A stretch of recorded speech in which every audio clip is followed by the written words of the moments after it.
Hi guys, welcome to our second video of the day. Listen guys, before I waste time, there is a video I saw on TikTok of a South African teacher that is in China and is currently facing abuse in China. All right, so let's go straight to it. Please watch this video, please guys.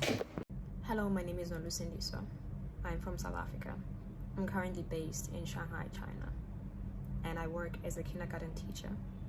On Wednesday, August 23rd, during a disagreement, the HR manager at my job, a guy, punched me on my face. After he punched me and I was screaming, trying to get out of his office, he pushed me down on the couch, telling me that I needed to sit down. I screamed and I was trying to get my phone so I can take pictures and videos of what was happening. Instead, he grabbed my phone and said he didn't have my phone anymore. I don't know how I got out of the office, but somehow I got out, and I was running in the passage of this kindergarten trying to get help. There were various women there. All of them just watched and did nothing. I managed to run to the stairs, but by the time I got to the stairs, he was already there, and he was preventing me from going past him. I was screaming, but he was pulling me, preventing me from leaving. I don't know what came to my head, but I thought about a different exit, and I ran towards the different exit, but he was chasing me. And during the time that he was chasing me, he was singing a song, humming a song, as though to distract me in case so that I can fall and he can catch me. I managed to get out of the building, and there was another lady outside the building shouting for the securities officers to close the gate so I wouldn't get out. But what happened is the security officer made a mistake. Instead of closing the gate, he opened the gate, and then I ran, managing to get out. By the time I got out, I had no shoes on, no socks on. They had taken my phone. I had no bag on. It was just me and nothing on my hands. I didn't know what to do, so I started walking on the streets, and I came across a young Chinese lady. Asked her if she spoke English, and she said yes. I asked her to call the cops. She called the cops arrived, and we went back to the kindergarten. When we arrived at the kindergarten, they had gathered everything that belonged to me in a table, telling me that the reason why they were preventing me from leaving is because they wanted me to calm down so they can call the cops to resolve the issue, despite the fact that I wasn't feeling safe, and that is why I wanted to run away. Then the guy who had punched me told the cops that he did not punch me, that I hit my eye on the couch. I asked them to release the CCTV footage of the building while I was running, and they said they don't have it. We went to the police station. At the police station, the vice principal who saw everything happen said that she didn't see anything, and that when this guy might have hit me, she was on the phone, so she didn't see anything. When I arrived there, the cops basically told me that my visa is expiring next week and I do not have proof that this guy has hit me, and therefore I needed to settle. Feeling like I didn't have a choice, I ended up settling for compensation.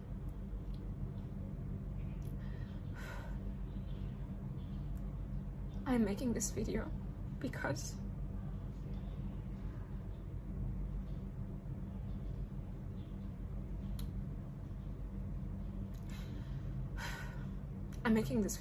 there are so many of us out here who are suffering under the hands of our employers, who continue to disobey the law and treat us very poorly.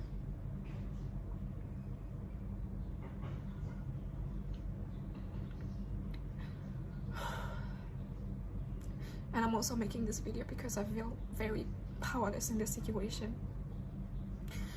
They told me that if I talk to anybody or go to the media about the situation, then they would sue me and I would have to go to jail or get deported. They also threatened to put me on some teachers' blacklist in China so that I would never get a job in China. They also refused to give me any documents that would allow me to work anywhere else in China during this moment. But I'm not okay with just keeping quiet and pretending like this is okay and nothing happened. And I hope if you're seeing this video, you pass it to as many people as possible so that people know that this happens to me.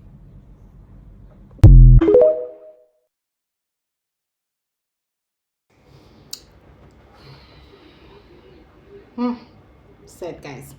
So sad. Imagine away from your country. So guys, as I was digging, and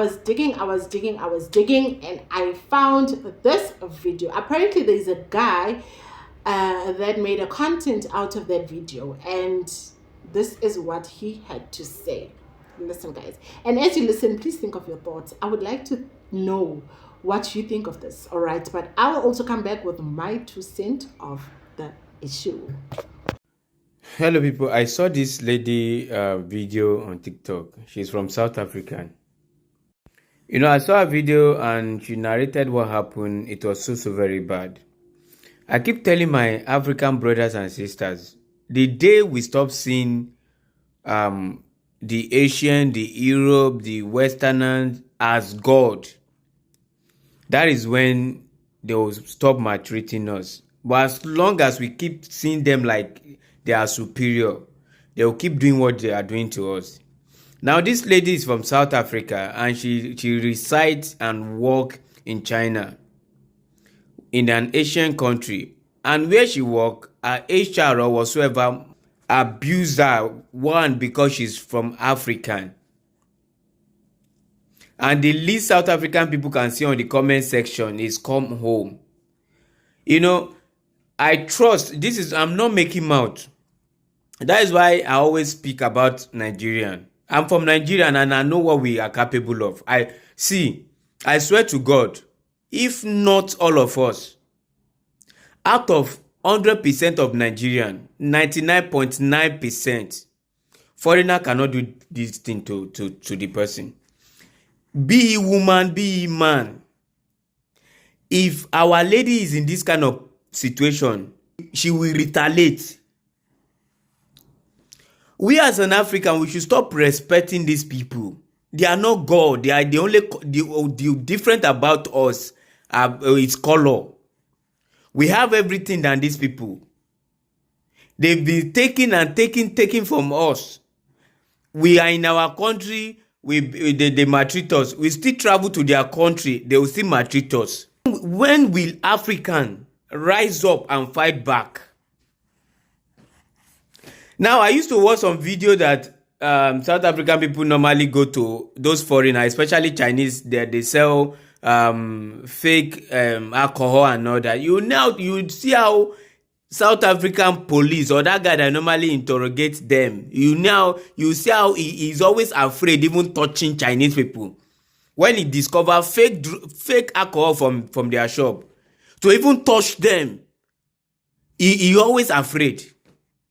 But when it comes to another African brothers or sister, you have power. We shouldn't always channel our power on our fellow brothers and sisters. We should always channel our energy and power on the foreigner, the real foreigner, because I can't see my African brother and call him or her foreigner. South African is not foreigner when he's Nigerian. So likewise, a Nigerian shouldn't be a foreigner in South Africa. Ghana should not be a foreigner in Nigerian. Likewise, Nigeria shouldn't be a foreigner in Ghana.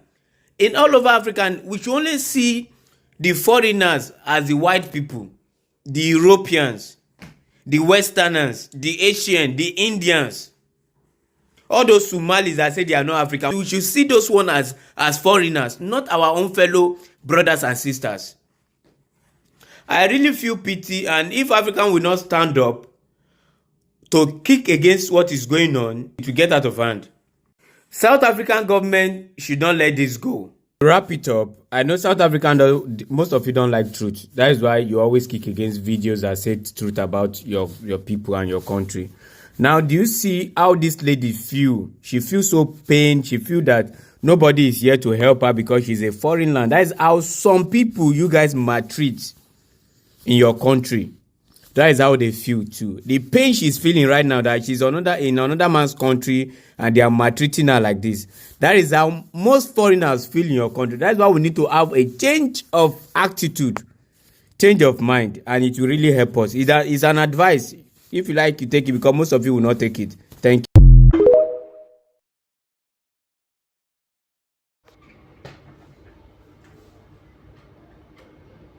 Does it not hit home? Does it not hit home? I mean, there's a saying that says, if you can dish it, you must take it, right? It's so sad. It is really, really, really sad. Guys, like I don't know. I don't know, ne? I do hear the guy's point of saying, South Africans, you must, this is a lesson to say you must reconsider how you treat other foreigners, people that, other African people in your country. I do get that. And also that comment, I saw that comment, and that was the reason why I started digging.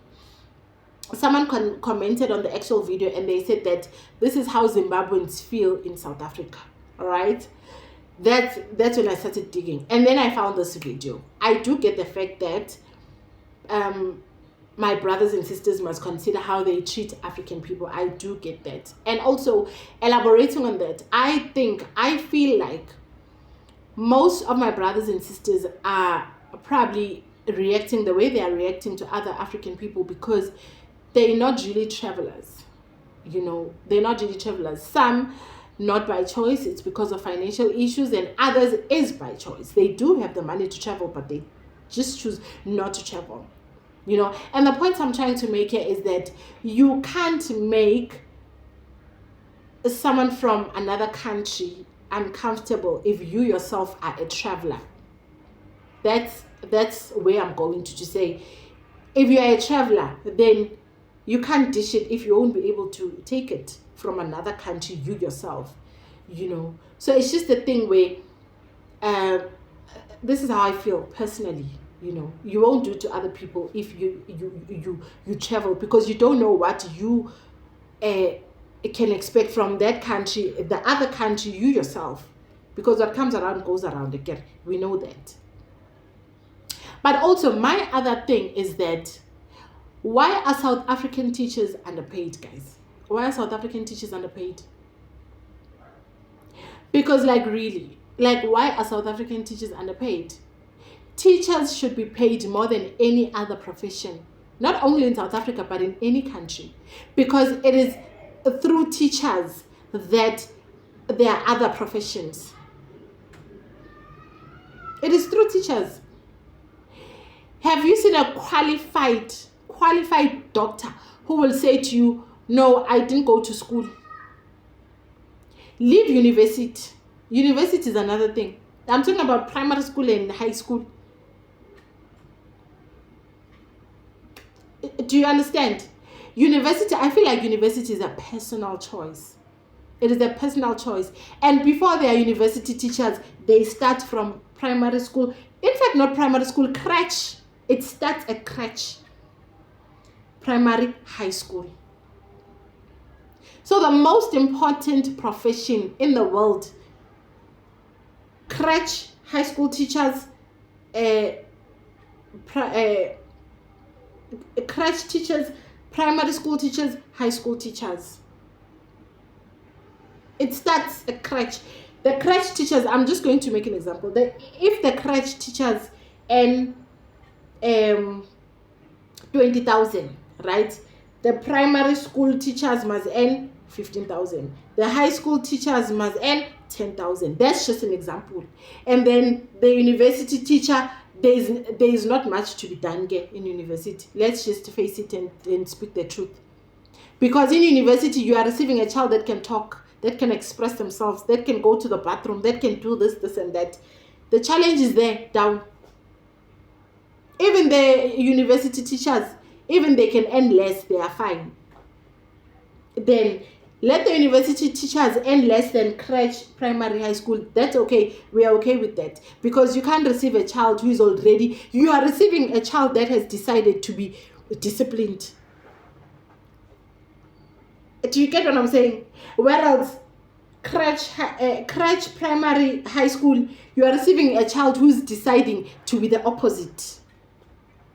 You see, guys, that's just my take. In order for us to keep our teachers in South Africa, I'm not saying South African people, in order for us to, make South Africa people not travel. No, I'm saying in order for us to keep our teachers in South Africa, teachers must earn well, guys. South African teachers are underpaid. And being a teacher is no pap and flay, so no, is work. Being a teacher is work. You automatically need, in that space, you automatically need to forget about your life, yourself, and put these people first. Not one, not two, 40 people at once. You are teaching them school things, life lessons. 40 people once.